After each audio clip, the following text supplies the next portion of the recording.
ಮತ್ತೊಮ್ಮೆ ನನ್ನ ಕೊಲೀಗ್ ಪ್ರಶಾಂತ್ ನಾಥ್ ನೇರ ಸಂಪರ್ಕದಲ್ಲಿದ್ದಾರೆ. ಪ್ರಶಾಂತ್, ತೀರಾ ಫಾಸ್ಟ್ ಆಯ್ತದೆ ಬೆಳವಣಿಗೆಗಳು. 48 ತಾಸು ಕೂಡ ಮುಗಿದಿಲ್ಲ ಇನ್ನು. 2-3 ಅಂಶ ಅನ್ನಿಸ್ತಾ ಇರೋದು. ಒಂದು, ಇವ್ರು ವಾರ್ಡ್ ವೈಸು ಬೂತ್ ವೈಸ್ ಏನು ರಿಪೋರ್ಟ್ ತಗೊಳ್ತಾರಲ್ಲ, ಆ ರಿಪೋರ್ಟಿನ ಬೇರೆ ಇಂಡಿಕೇಶನ್ ಕೊಡ್ತಿರ್ಬೇಕು. ಅದಿತ್ತು ಯಾರು ಚುನಾವಣೆಯಲ್ಲಿ ಒಂದು 10-15 ದಿನ ಅಲ್ಲಿ ಬಿಟ್ಟಿರ್ತಾರಲ್ವ, ಪಲ್ಸ್ ಸಿಕ್ಕಿರುತ್ತೆ ಅವ್ರಿಗೆ ಬರೀ ಪಲ್ಸ್ನಲ್ಲೇ ಗೊತ್ತಾಗತ್ತೆ. ಮತ್ತು ಲೋಕಲ್ ನಾಯಕರಿಗೆ ಹೆಂಗೆ ವೋಟಿಂಗ್ ಆಗಿದೆ ಅಂತಕ್ಕಂಥದ್ದು, ಜನ ಏನು ಮಾತಾಡ್ಕೊಳ್ತಿದ್ದಾರೆ ಅಂತಕ್ಕಂಥದ್ದು, ನಾನು ಅನೇಕ ಕಾಂಗ್ರೆಸ್ ನಾಯಕರ ಜೊತೆ ಮಾತಾಡಿದೆ, ಯಾರ್ಯಾರಲ್ಲಿ ಚುನಾವಣಾ ಪ್ರಚಾರಕ್ಕೆ ಹೋಗಿದ್ರು. ಮುಸ್ಲಿಂ ಮತಗಳು ಅಂದುಕೊಂಡಿದ್ದಕ್ಕಿಂತ ಜಾಸ್ತಿ ಒಡಿತಾ ಇವೆ. ಇದು ಕಾಂಗ್ರೆಸ್ನ ಆತಂಕಕ್ಕೆ ಬಹಳ ಮುಖ್ಯವಾಗಿರ್ತಕ್ಕಂಥ ಕಾರಣ. ಒಂದು ವೇಳೆ ಈಗ ಡಿ ಕೆ ಶಿವಕುಮಾರ್ ಬಣ ಕೂಡ ಗೆಲ್ಲುತ್ತೆ ಅನ್ನುವ ಉತ್ಸಾಹದಲ್ಲಿದ್ದರೆ ಹೌದು, ಈ ಎಲ್ಲ ರಾದ್ಧಾಂತ ಮಾಡ್ಲಿಕ್ಕೆ ಹೋಗ್ತಿರ್ಲಿಲ್ಲ. ಕರೆಕ್ಟ್. ನಾಳೆ ಸೋತ್ರೆ ಅದು ಡಿ ಕೆ ಶಿವಕುಮಾರ್ ಕಾರಣದಿಂದಲ್ಲ, ಇವರೆಲ್ಲ ಅದನ್ನು ಸೋಲಿಸ್ಲಿಕ್ಕೆ ಪ್ರಯತ್ನ ಪಟ್ಟರು ಅಂತ ಈಗಲೇ ನರೇಟಿವ್ ಬಿಲ್ಡ್ ಮಾಡ್ತಕ್ಕಂಥ ಪ್ರಯತ್ನವನ್ನು ಸಲೀಂ ಅಹ್ಮದ್, ರಿಜ್ವಾನ್ ಅರ್ಷದ್ ಇವರೆಲ್ಲರೂ ಸೇರಿ ಮಾಡ್ತಿದ್ದಾರೆ ಅಂತಕ್ಕಂಥದ್ದು ಸ್ಪಷ್ಟ. ಏನೋ ಸಮಸ್ಯೆ ಜಾಸ್ತಿ ಆಗಿದೆ, ಮುಸ್ಲಿಂ ಮತಗಳು ಜಾಸ್ತಿ ಒಡೆದಿವೆ. ಈಗ 25-26 ಸಾವಿರದಿಂದ ಗೆಲ್ಲಬಹುದಾಗಿರ್ತಕ್ಕಂಥ ಕ್ಷೇತ್ರ ನಿಮ್ಗೆ 2-3 ಸಾವಿರಕ್ಕೆ ಬಂದಾಗ ಗೆಲ್ತಾರೋ ಸೋಲ್ತಾರೋ ಅಂತ ಯಾರೂ ಖಚಿತವಾಗಿ ಹೇಳಕ್ಕಾಗಲ್ಲ. ಕರೆಕ್ಟ್. ಇವತ್ತು ದಾವಣಗೆರೆಯಲ್ಲಿ ಆ ಸ್ಥಿತಿಗೆ ಈ ಚುನಾವಣೆಯ ಪೈಪೋಟಿ ಬಂದು ನಿಂತಿದೆ. ನನಗನ್ಸುತ್ತೆ ಅಜಿತ್, ಇದು ದಾವಣಗೆರೆಯಲ್ಲಿ ಏನಾಗತ್ತೆ ಅನ್ನೋದು ಒಂದು ಭಾಗ. ಬಹಳ ಮುಖ್ಯ ಭಾಗ 2028ರ ಚುನಾವಣೆ. ನೋಡಿ, ಪ್ರತಿಯೊಂದು ಪಾರ್ಟಿಯ ಒಂದು ಬೇಸ್ ವೋಟ್ ಇರುತ್ತೆ. ಕಾಂಗ್ರೆಸ್ಗೆ ಮುಸ್ಲಿಂ ಬೇಸ್ ವೋಟ್, ಬಿಜೆಪಿಗೆ ಲಿಂಗಾಯತರಾದರೆ JDSಗೆ ಒಕ್ಕಲಿಗರು. 2013-23ರ ಚುನಾವಣೆಯಲ್ಲಿ ಲಿಂಗಾಯತ ಮತಗಳು ಒಡೆದ್ವು, ಬಿಜೆಪಿ ಅಧಿಕಾರ ಕಳ್ಕೊಳ್ತು. 2023ರಲ್ಲಿ ಶಿವಕುಮಾರ್ ಬಂದಿದ್ದರಿಂದ JDSನ 5% ಮತಗಳ ಹೆಚ್ಚುವರಿಯಾಗಿ ಕಾಂಗ್ರೆಸ್ಗೆ ವರ್ಗಾವಣೆ ಆದವು. 38 ಇದ್ದವ್ರು 19ಕ್ಕೇನೋ ಬಂದರು ಅವರು. ಅಂದರೆ 50% ಸೀಟ್ಸ್ಗಳನ್ನು ಕಳ್ಕೊಂಡ್ರು, ವೋಟ್ ಶೇರನ್ನು ಕಳ್ಕೊಂಡ್ರು.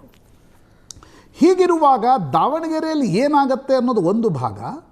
ಮತ್ತು ಡೀಪ್ ಮಿಸ್ಟ್ರಸ್ಟ್, ಏನು ಒಂದು ಟ್ರಸ್ಟ್ ಡೆಫಿಸಿಟ್ ಅಂತ ನೀವು ಕರೆಯೋದಾದರೆ, ಅದು ಎರಡೂ ಬಣದ ಮುಸ್ಲಿಂ ನಾಯಕರ ನಡುವೆ ಹುಟ್ಕೊಂಡಿದೆ. ಅದು ಹೊರಗಡೆ ಬರ್ತಾ ಇದೆ ಫಸ್ಟ್ ಟೈಮ್.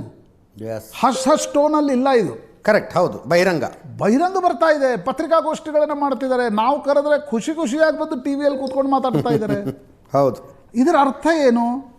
ನಾಳೆ ಏನೂ ಕೂಡ ಆಗ್ಬೋದು. ಇದರ ಸ್ಪಿಲ್ ಓವರ್ ಇಫೆಕ್ಟ್ ಏನಾಗತ್ತೆ ಅಂತಕ್ಕಂಥದ್ದನ್ನು ಈಗಲೇ ಹೇಳಲಿಕ್ಕೆ ಸಾಧ್ಯ ಇಲ್ಲ. ನೋಡಿ, ಎಲ್ಲ ನಾವು ಸ್ವಲ್ಪ ಕಳೆದ 10-15 ವರ್ಷಗಳ ಪಾಲಿಟಿಕ್ಸನ್ನು ನೋಡಿದ್ರೆ, ಬಿಹಾರ್ ಸೆಕ್ಯುಲರ್ ಪಕ್ಷಗಳು ಸೋತಿದ್ಯಾಕೆ? OIC ಹೋಗಿದ್ದರಿಂದ. ಹೌದು.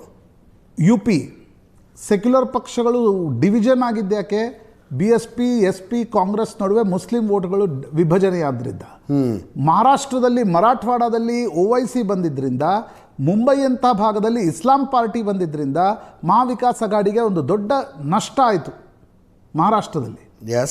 ಅಸ್ಸಾಂನಲ್ಲಿ ತರುಣ್ ಗೊಗೊಯ್ರ 15 ವರ್ಷಗಳ ಆಡಳಿತದ ನಂತರ ಕಾಂಗ್ರೆಸ್ ಸೋತಿದ್ಯಾವಾಗ? ಬದ್ರುದ್ದೀನ್ ಅಜ್ಮಲ್ ಅವರ ಆಲ್ ಇಂಡಿಯಾ ಡೆಮೊಕ್ರೆಟಿಕ್ ಫ್ರಂಟ್ ಅಲ್ಲಿ ಚುನಾವಣೆಗೆ ಸ್ಪರ್ಧಿಸಿ ವೋಟ್ಗಳನ್ನು ಡಿವಿಷನ್ ಮಾಡಿದಾಗ. ಪಶ್ಚಿಮ ಬಂಗಾಳದಲ್ಲಿ ಇವತ್ತು ಯಾಕೆ ಹುಮಾಯೂನ್ ಕಬೀರ್ ಬಗ್ಗೆ ಅಷ್ಟೊಂದು ಆತಂಕ ಮಮತಾ ಬ್ಯಾನರ್ಜಿಗಿದೆ? 5% ವೋಟ್ ಡಿಫ್ರೆನ್ಸ್, ನಿಮ್ಗೆ 2% ವೋಟ್ ಡಿಫ್ರೆನ್ಸ್ ಇದೆ ಬರೀ TMC ಮತ್ತು BJP ನಡುವೆ. It can create anything. 2028ರಲ್ಲಿ ನಾನು ತುಂಬ ಮುಂದೆ ಹೋಗ್ತೀನಿ, ಶರಾಬರಿತಿದ್ದೀನಿ ಅಂತಲ್ಲ, ಆತಂಕದ ಬಗ್ಗೆ ಹೇಳ್ತಾ ಇದ್ದೀನಿ. Cracks are getting opened up ಇದೆ ಅಲ್ವಾ, that is big thing in politics. ಇವತ್ತು BJP ನಾಯಕರು ಯಾರೋ ಸಿಕ್ಕಿದ್ರು ನನಗೀಗ, ಅವ್ರು ಹೇಳಿದ್ರು ನಾವು ಬಾಗಲಕೋಟೆ ಗೆಲ್ತೀವೋ ಇಲ್ಲೋ ಗೊತ್ತಿಲ್ಲ ರೀ, ನಾವು ದಾವಣಗೆರೆ ಮಾತ್ರ ಗೆದ್ದೆ ಗೆಲ್ತೀವಿ ಅಂತ. ಹೆಂಗೆ ಬಂತದ್ದು ಉತ್ಸಾಹ? ಮುಸ್ಲಿಂ ಮತಗಳು ವಿಭಜನೆ ಆಗ್ತವೆ. ನಾಳೆ ಮುಸ್ಲಿಂ ಆಮೇಲೆ ಇದು ಒಬ್ರಿಗೊಬ್ರು push to the wall fight ಏನಿದೆ ಅಲ್ವಾ, ಜಮೀರ್ ಫಂಡಿಂಗ್ ಮಾಡಿಬಿಟ್ರು SDPIಗೆ ಅಂತ ಸಲೀಂ ಅಹ್ಮದ್ ಹೇಳ್ತಿದ್ದಾರೆ. ಜಬ್ಬಾರ್ ಇವತ್ತು ಪತ್ರಿಕಾಗೋಷ್ಠಿ ಮಾಡಿ ರಾಜೀನಾಮೆ ಪತ್ರವನ್ನು ಕೊಟ್ಟುಬಿಟ್ಟಿದ್ದೀನಿ ಅಂತಕ್ಕಂಥದ್ದನ್ನು ಹೇಳ್ತಾರೆ. ಈ ಪುಶ್ ಟು ದ ವಾಲ್ ಹೋರಾಟ ಏನಿದೆ, ಅದು ನಾಳೆ ನೆಗೋಷಿಯೇಷನ್ಗೂ ಕೂಡ ಮಾಡ್ಲಿಕ್ಕೆ ಸಾಧ್ಯ ಆಗಲ್ಲ. ಒಬ್ಬರನ್ನ ವಿರುದ್ಧ ಒಬ್ಬರು ನಾಳೆ SDPIಯನ್ನು ಯಾರೂ ಕೂಡ ಬಳಸ್ಕೊಳ್ಬೋದು ಅಂತಕ್ಕಂಥ ಸ್ಥಿತಿಗೆ ಬಂದರೂ ಆಶ್ಚರ್ಯ ಇಲ್ಲ. Correct. And that will hurt Congress and Congress alone. 2023 quickly high command ಮತ್ತೊಮ್ಮೆ ಡಿ ಕೆ ಶಿವಕುಮಾರ್ ಪರವಾಗಿ ನಿಂತ್ಕೊಂತು ಅಂತ ಹೇಳ್ಬೋದಾಯ್ತಾ? ಈ ಹಿಂದಿನ ಘಟನೆಗಳನ್ನು ಅನೇಕ ಹೇಳಿದೀವಿ ನಾವು. ಅಲ್ಲ ನೋಡಿ, ಯಾವುದೇ ಹೈಕಮಾಂಡ್ ಪಾರ್ಟಿ ಸೋಲಿಗೆ ಕಾರಣ ಆಗುತ್ತೆ ಅಂತಂದರೆ ಅದಕ್ಕೊಂದು ಆತಂಕ ನಿಶ್ಚಿತವಾಗಿ ಹೈಕಮಾಂಡ್ಗೆ ಇರುತ್ತೆ. ಅದು ಮುಸ್ಲಿಂ ವೋಟ್ ಬ್ಯಾಂಕ್ ಅಜಿತ್. ಹೌದು. ಮುಸ್ಲಿಂ ವೋಟ್ ಬ್ಯಾಂಕ್ ದೂರ ಹೋಗೋದು ಕರ್ನಾಟಕ ಅಷ್ಟೇ ಅಲ್ಲ, ಅದರ ಸ್ಪಿಲ್ ಓವರ್ ಇಫೆಕ್ಟ್ ದೇಶದಾದ್ಯಂತ ಚರ್ಚೆ ಆಗುತ್ತೆ. ಹೀಗಾಗಿ ಹೈಕಮಾಂಡ್ಗೆ ಸೋಲು ಅಂತಕ್ಕಂಥದ್ದು ಒಂದು ವೇಳೆ ನಾಳೆ ಡಿಫೀಟ್ ಇಮಿನೆಂಟ್ ಆದರೆ ಹೈಕಮಾಂಡ್ಗೆ ಬೇರೆ ದಾರಿ ಇರಲ್ಲ. ಇವತ್ತು ಡಿ ಕೆ ಶಿವಕುಮಾರ್ ಜಮೀರ್ ಅಹ್ಮದ್ರನ್ನ ಸಂಪುಟದಿಂದ ತೆಗಿಬೇಕು ಅಂತಕ್ಕಂಥದ್ದನ್ನು ಹೇಳ್ತಾ ಇಲ್ಲ. ನಾಳೆ ದಾವಣಗೆರೆಯಲ್ಲಿ ಏನಾದರೂ ಅಜಿತ್ ಮೇ 4ಕ್ಕೆ ಅಂತರ ಕಡಿಮೆ ಆಯಿತು, ಕಾಂಗ್ರೆಸ್ ಸೋಲ್ತು ಅಂತಾದರೆ ಮೊದಲು ಡಿ ಕೆ ಶಿವಕುಮಾರ್ ಹೊರಗಡೆ ಬಂದು ಹೇಳ್ತಾರೆ ಜಮೀರ್ ಅಹ್ಮದ್ರನ್ನ ಸಂಪುಟದಿಂದ ತೆಗಿಲೇಬೇಕು ಅಂತ. ಹೌದು, ಡಿ ಕೆ ಶಿವಕುಮಾರ್ ನೋಡಿ, ಇಬ್ರದ್ದು ಮೈಂಡ್ ಗೇಮ್ಗಳು ಹೆಂಗಿವೆ. ಜಮೀರ್ ಅಹ್ಮದ್ ಖಾನ್ ಪ್ರಯತ್ನ ಪಡ್ತಿದ್ದಾರೆ. ದಾವಣಗೆರೆಯಲ್ಲಿ ಮುಸ್ಲಿಂ ಅಭ್ಯರ್ಥಿಯ ಕಾರಣದಿಂದ ವೋಟ್ ಡಿವಿಷನ್ ಆದರೆ ಹೈಕಮಾಂಡ್ ಡಿ ಕೆ ಶಿವಕುಮಾರನ್ನು ಕೂರಿಸ್ಲಿಕ್ಕೆ ಹಿಂದೆ ಮುಂದೆ ನೋಡುತ್ತೆ. ಅದೇ ಕಾರಣದಿಂದ ತಾನೇ ಜಮೀರ್ ಇದೆಲ್ಲ ಮಾಡ್ತಾರೆ. ಹೌದು, ಡಿ ಕೆ ಏನು ಪ್ರಯತ್ನ ಮಾಡ್ತಿದ್ದಾರೆ, ನಾಳೆ ಸಿದ್ದರಾಮಯ್ಯನವರ ಪ್ರಾಬಲ್ಯ ಇರ್ತಕ್ಕಂಥ ಅವರ ಬೆಂಬಲಿಗರೇನಿದ್ದಾರೆ ಒಬ್ಬೊಬ್ಬರನ್ನೇ ನಾವು ಟಾರ್ಗೆಟ್ ಮಾಡ್ತಾ ಬಂದರೆ, ಕೆ ಎನ್ ರಾಜಣ್ಣ ಅವ್ರನ್ನ ಟಾರ್ಗೆಟ್ ಮಾಡಿದರು, ಜಾರಕಿಹೊಳಿ ಜೊತೆ ಒಂದೇನೋ ಬೋನ್ ಹೋಮಿ ಮಾಡ್ಕೊಂಡ್ಬಿಟ್ರು. ನಾಳೆ ಜಮೀರ್ ಅಹ್ಮದ್ ಖಾನ್ರನ್ನ ಟಾರ್ಗೆಟ್ ಮಾಡಿದರೆ ಅಷ್ಟರ ಮಟ್ಟಿಗೆ ಸಿದ್ದರಾಮಯ್ಯ ದುರ್ಬಲರಾಗ್ತಾರೆ ಅನ್ನೋದು ಡಿ ಕೆ ಶಿವಕುಮಾರ್ ಲೆಕ್ಕಾಚಾರ. ದಾವಣಗೆರೆ ತೋ ಬಹಾನಾ ಹೈ ಅಜಿತ್, ದಾವಣಗೆರೆ ಬಹಾನಾ ಹೈ, 3ನೇ ಮಹಡಿ ನಿಶಾನ ಹೈ. ಆ ಕಾರಣದಿಂದ ಈ ಬಡದಾಟದ ಸಿಚುವೇಶನ್ ಯಾಕೆ ಬಂದು ತಲುಪ್ತಿದೆ ಅಂದರೆ 3ನೇ ಮಹಡಿಯಲ್ಲಿ ಹೆಂಗೆ ಕುಳಿತುಕೊಳ್ಳೋದು ಅಂತ. Yes, absolutely. Thank you so much Prashant. ಇದರೊಂದಿಗೆ ಇವತ್ತಿನ ಪಾರ್ಟಿ ರೌಂಡ್ಸ್ ಮುಗಿಸ್ತಾ ಇದ್ದೀವಿ.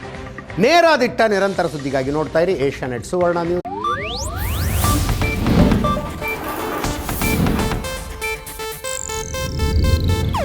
ಇದು ಏಷ್ಯಾನೆಟ್ ನ್ಯೂಸ್ ನೆಟ್ವರ್ಕ್ ಪ್ರಸ್ತುತಿ.